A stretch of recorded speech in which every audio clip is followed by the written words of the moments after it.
Hi friends, I'm Jessica Nicole Dickerson, aka J&D, and welcome back to another video.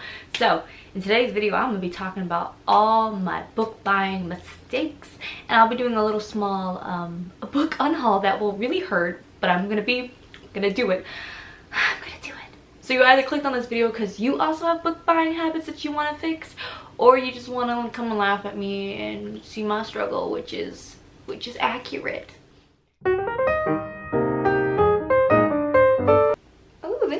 Pretty. No, wait. Avert your eyes. Don't do it. No. I'ma buy it. You did it. You did it. Why do I even bother? If you haven't seen my book unhauls or hauls, I have a playlist down below if you want to check them out. I'm trying to be more responsible, especially since finding out that I have 171 unread books on my shelves. And another thing I've been doing is I've been unhauling lots of books, but I'm still hauling a equivalent amount, so I don't think I'm making much of a dent. And a lot of the books that I unhaul are books that I've read and haven't enjoyed as much and don't want to keep. So it makes my TBR pile just sky high. But let's get into all my book buying mistakes. But I also will pair each mistake with a lesson, a takeaway. These are the, what's that Maui song? A lesson, this is the takeaway, no no no no no. It's a Moana song. It just made me remember it for a hot second. Now I want to listen to it.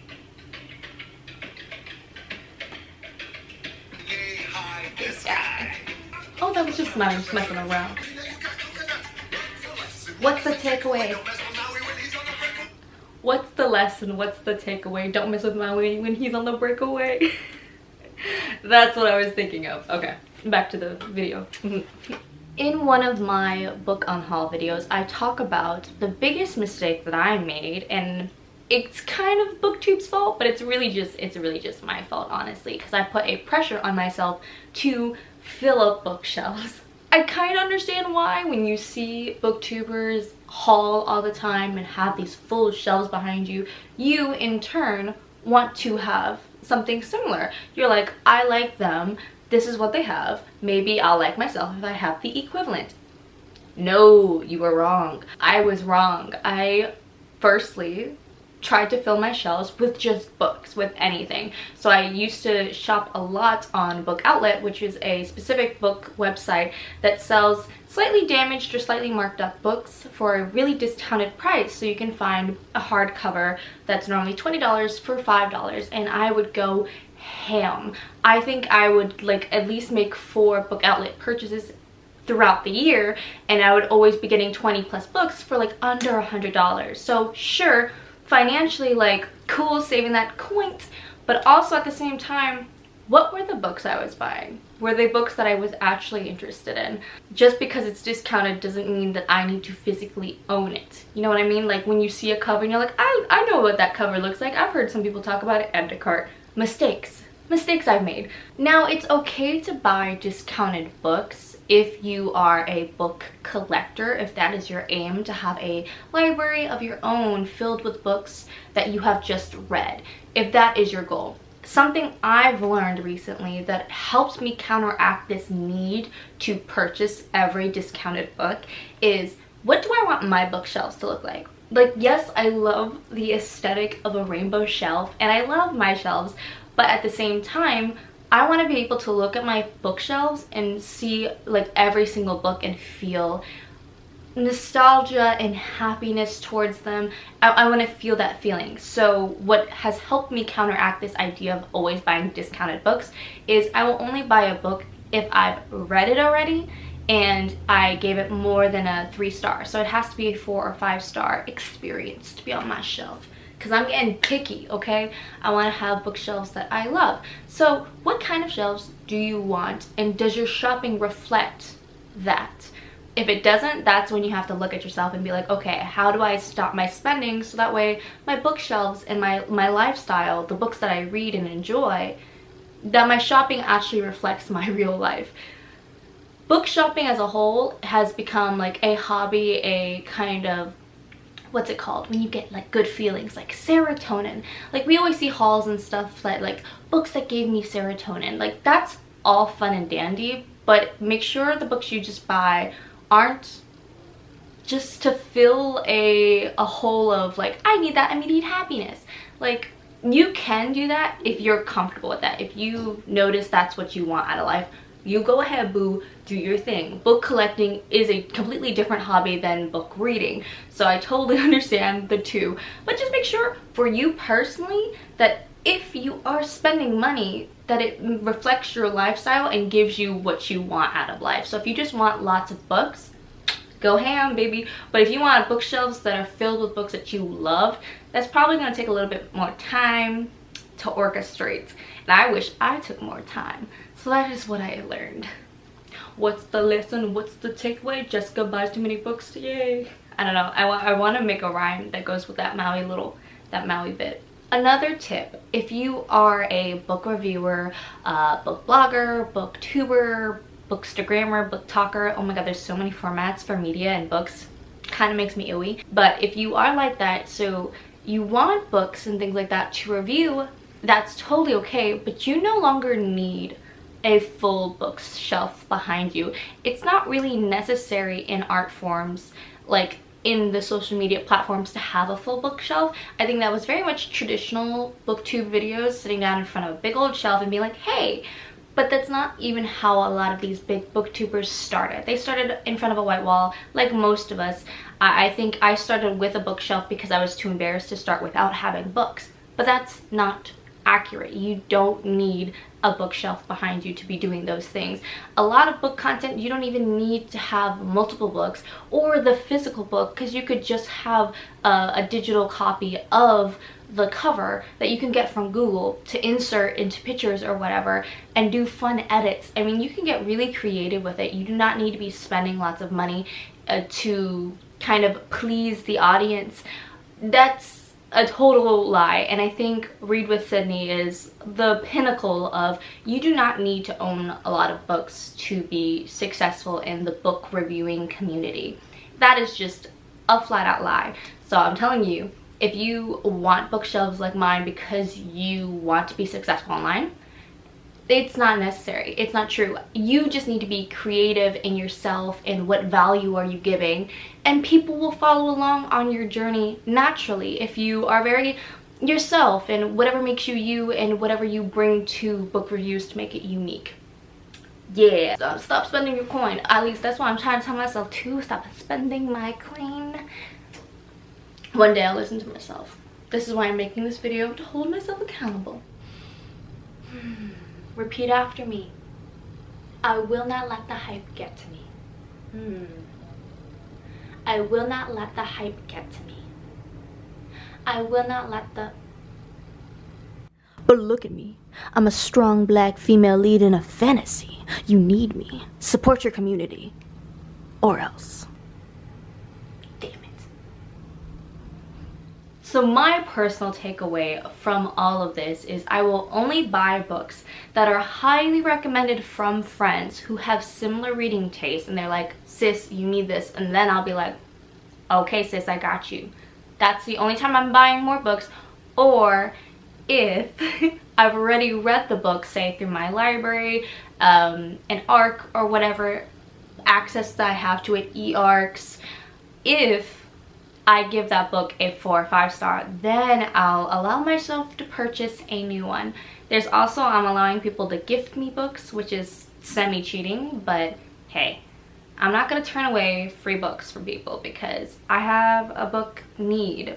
That serotonin, I still get a little serotonin from it. I'm trying to control it, trying to tamp it down, but I still get it. So I'm not going to fully ignore it and shove down every possible need to buying a book. I will allow myself to lounge in small bookstores and buy 1 or 2 books. I think what is most important for me is I will no longer be trying to haul 20 books in one sitting.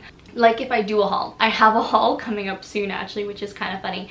It's gonna be accumulation of months of where people have been sending me books, I've been gifted books, and I have purchased maybe 1 or 2 books. But still trying to limit that to know as much as possible, if can be. Does that make sense? I hope so. That was a lot for just the first buying mistake, am I right? Okay, let's move on to the next one. Let me know if you've done this too. Again, this is partly because of the discounted books thing, but let me pull some examples. What is this, you may wonder? Is this the Infernal Devices, the full trilogy in a special collective, like, illustrated side edition? Does that make sense? No, we're moving on. Yeah. You may wonder, have I read these? Did I really enjoy them? The answer is no. I have not read them. I have not read a single Cassandra Clare book. But did I buy the full series in this special pretty edition because it's cute and pretty? Yes. Yes, I did. I also got the whole series. I did not just buy the first one to test out the series. I got the whole trilogy, and I have had to stop myself from buying the whole Mortal Instruments editions of these two because they're stunning, and I can't help myself. Why do I do this to myself?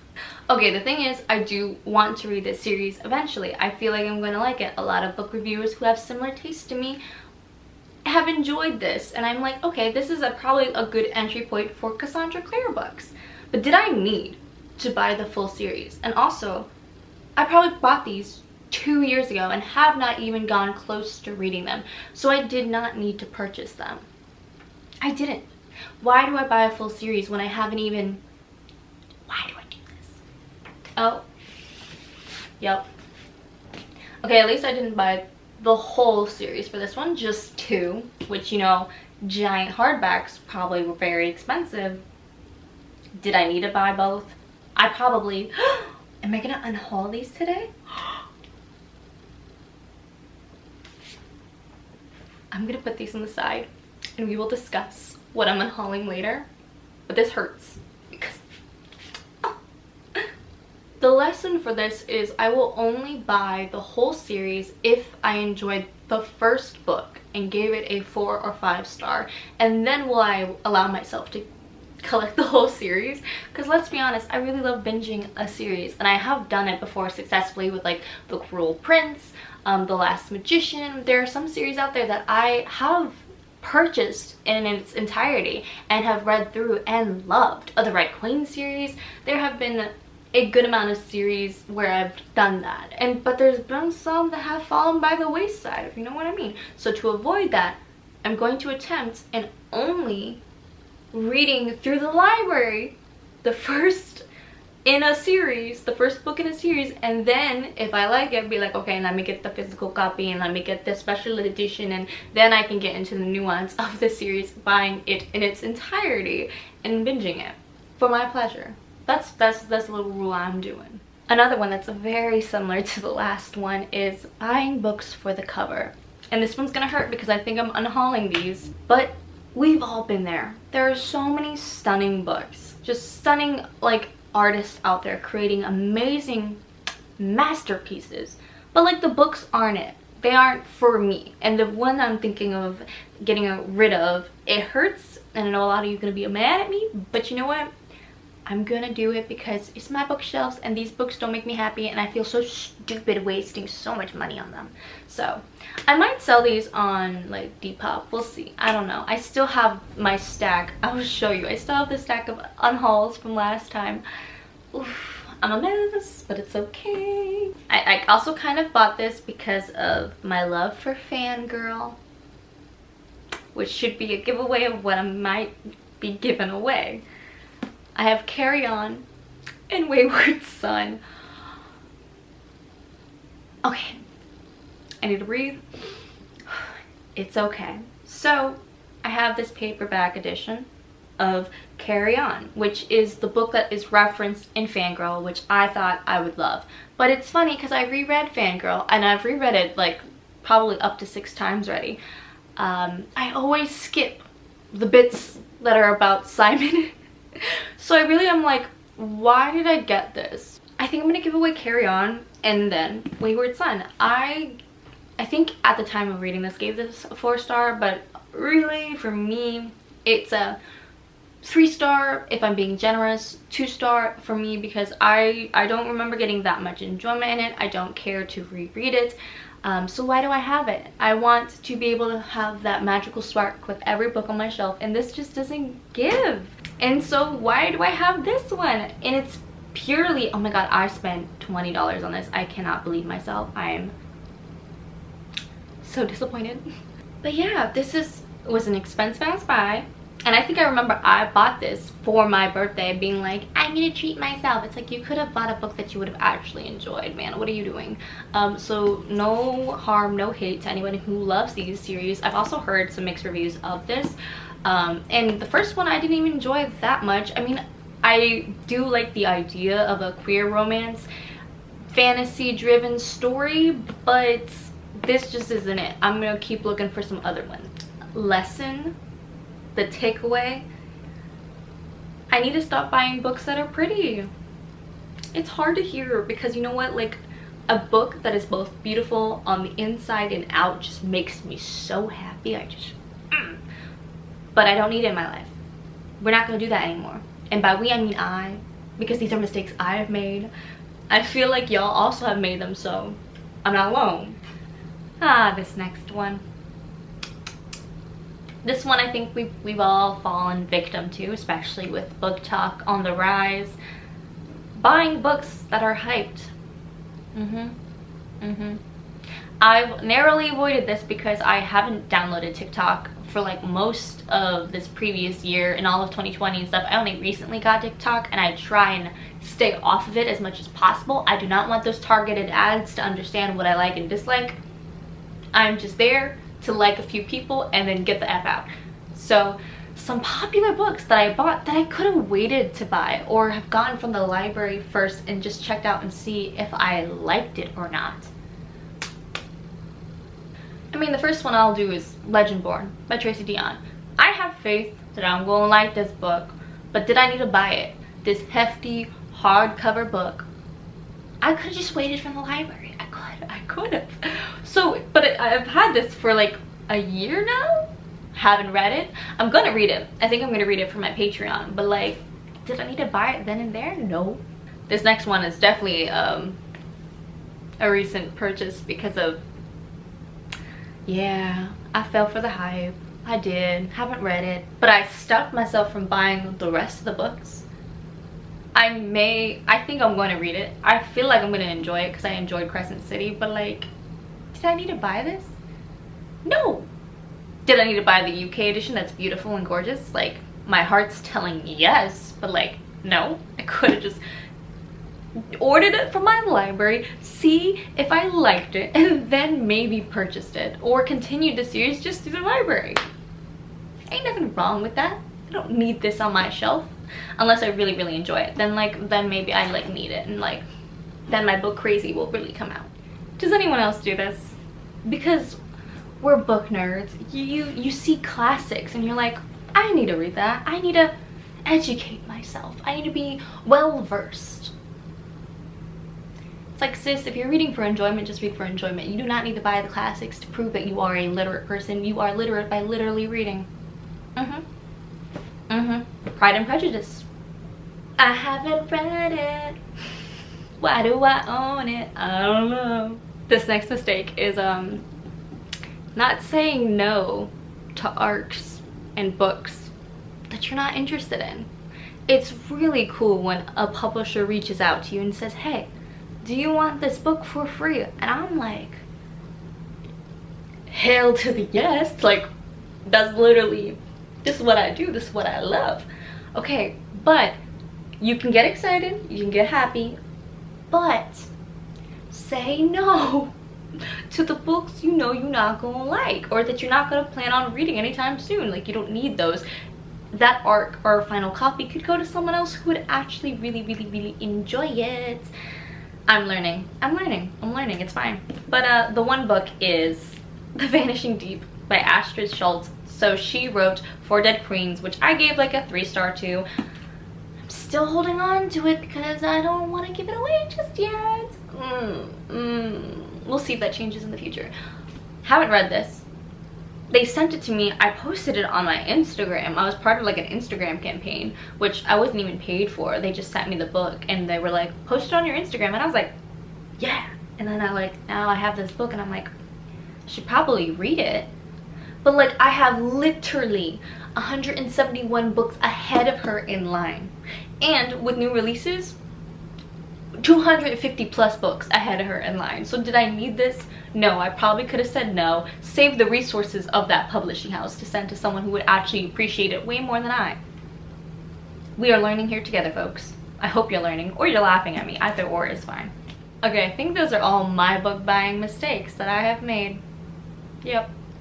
I mean, that was a lot of mistakes. I have made many, and I will probably continue to make some. So I might make a part 2 to this video. We'll see. But yeah, I hope you learned something. And yeah, I have a small unhaul, but this is way more painful than any other unhaul because these are books that I wanted to love with all of my heart, and I just don't love them. They're 3 stars or less, or like, there's nothing wrong with a 3-star. 3-star to me really just means it didn't give me any pizzazz, no personal connection, no deeper meaning. It was just a story that I read and was like, okay, on to the next.